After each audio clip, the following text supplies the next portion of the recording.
జగన్మోహన్ రెడ్డి గారు మిమ్మల్ని ఆంధ్రప్రదేశ్ రాష్ట్ర జెన్జీ సూటిగా అడుగుతూ ఉన్నాం. ఏమని తెలుసా? మీరు బాధితుల వైపా నిందితుల వైపా సూటిగా అడుగుతూ ఉన్నాం. ఆంధ్రప్రదేశ్ రాష్ట్ర జెన్జీ యువత మొత్తం ఒకే ప్రశ్న.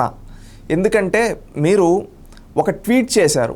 ఆ ట్వీట్లో మీరు ఎవరికైతే మద్దతు ఇస్తున్నారో వాళ్ళు నిందితులు. నేను నా ట్వీట్ చూసిన తర్వాత షాక్ అయ్యా.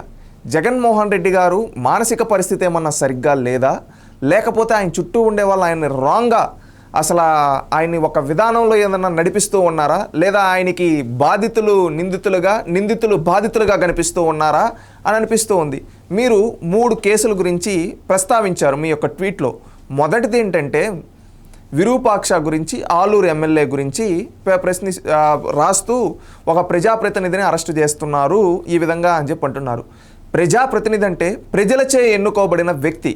ప్రజలచే ఎన్నుకోబడిన వ్యక్తి ప్రజలకు సేవ చేయాలి, కానీ ప్రజల్ని దూషించకూడదు, కక్ష సాధింపు చేయకూడదు, హత్యా ప్రయత్నాలు చేయకూడదు, ముఖ్యంగా కులంతో దూషించకూడదు. మీరు విరూపాక్ష అనే వ్యక్తి ఒక దళిత కుటుంబం దగ్గరికి వెళ్ళి ఒక ఆడబిడ్డని ఆమె నైటీలో ఉంటే ఆ నైటి చించి కొట్టడం అనేది తప్పు సమాజం దృష్టిలో. కానీ మీ దృష్టిలో అది కరెక్ట్ ఎలా అవుతూ ఉంది జగన్మోహన్ రెడ్డి గారు? మీరు మీ ఆలోచన విధానం ఏమన్నా డిఫరెంట్గా ఉందా అని అడుగుతూ ఉన్న మీ రాష్ట్ర జెన్జీ. ఇంకొకటి, అక్కడ ఆయన్ని అరెస్టు చేశారు. ఈ రోజున్న ప్రభుత్వం బాధ్యత ఏంటి? ఎవరైతే నిందితులు ఉన్నారో వాళ్ళని చట్ట ప్రకారంగా అరెస్ట్ చేసి వాళ్ళపైన చట్ట ప్రకారంగా చర్యలు తీసుకోవాలి, వాళ్ళని కోర్టులో ప్రొసీడ్ చేయాలి. ఆ విధంగా నేడు అధికారంలో ఉన్న కూటమి ప్రభుత్వం విరూపాక్ష ఒక దళిత మహిళ పైన, ఒక దళిత కుటుంబం పైన దాడి చేయడంతో దాన్ని చట్ట ప్రకారంగా అతనిపైన కేసు రిజిస్టర్ చేశారు. అతను న్యాయస్థానాల్లో ప్రొసీడ్ చేస్తే న్యాయస్థానాల్లో అతనికి రిమాండ్ విధించారు. ఇక్కడ దీన్ని బట్టి ఏమని అర్థమవుతూ ఉంది? ఒక నిందితుడు వెళ్తే ఆ నిందితుడికి నువ్వు అండగా నిలబడుతూ ఉన్నావు జగన్మోహన్ రెడ్డి గారు. మీరు ఇక్కడ నిలబడాల్సింది ఎవరో తెలుసా? ఆ దళిత కుటుంబానికి మీరు అండగా నిలబడుంటే మీరు నాయకుడై ఉంటారు. కానీ మీరు నిందితుడికి అండగా నిలబడుతున్నారు కాబట్టి మీరు కూడా క్రిమినలే అని ఈ రాష్ట్ర జెన్జీ అంటున్నాం. రెండవది, సిదిరి అప్పలరాజు ఇన్సిడెంట్.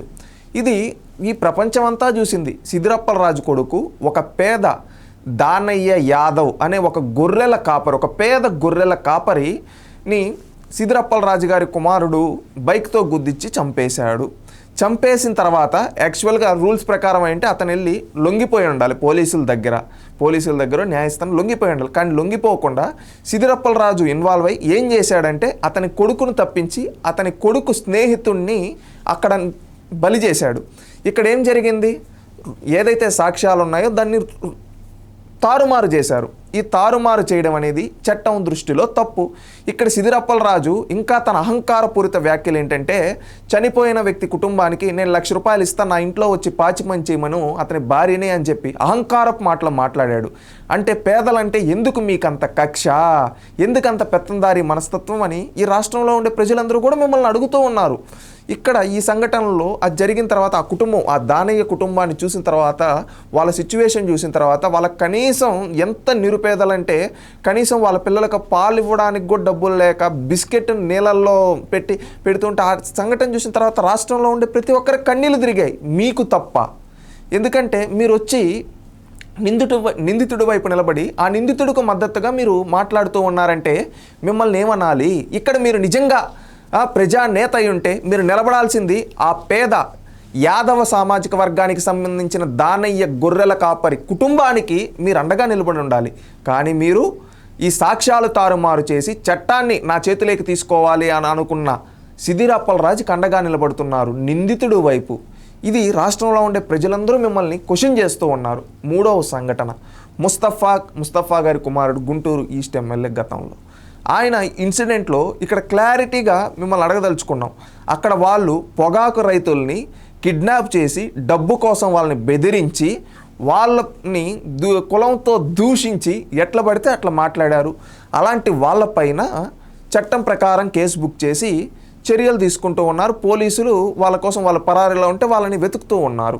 ఇక్కడ అది మీరు కక్ష సాధింపు అంటున్నారు. ఎలా కక్ష సాధింపు జగన్మోహన్ రెడ్డి గారు? ఇక్కడ నిజంగా మీరు ప్రజాపక్షమై ఉంటే ఆ బాధితులు ఎవరైతే ఉన్నారో ఆ పొగాకు రైతులు వాళ్ళ కుటుంబానికి అండగా నిలబడి ఉండాలి. కానీ మీరు నిందితుల వైపు నిలబడి మద్దతు ఇస్తున్నారంటే మీరు క్రిమినల్స్ కాక ఇంకేంటి, మీ పార్టీ క్రిమినల్ పార్టీ కాక ఇంకేంటి అని మేము సూటిగా అడుగుతూ ఉన్నాం మీ రాష్ట్ర జెన్జీ. ఎందుకంటే ఈ 3 ఇన్సిడెంట్స్లో మీరు బాధితుల వైపు లేరు, అమాయకపు ప్రజల వైపు లేరు, పెత్తందారుల వైపు ఉన్నారు, కుల అహంకారంతో రెచ్చిపోయి మాట్లాడే వాళ్ళ వైపు ఉన్నారు మీరు. అందుకే ఈ రాష్ట్రంలో ఉండే వాళ్ళందరం అంటున్నాం, కూటమి ప్రభుత్వం చట్ట ప్రకారంగా వాళ్ళని కేసు బుక్ చేసి చట్ట ప్రకారం కోర్టులో ప్రొసీడ్ చేస్తే న్యాయస్థానాలు అనేది వాళ్ళని రిమాండ్కి పంపించాయి. ఇదంతా ఒక ప్రొసీజర్ ప్రకారం జరిగింది.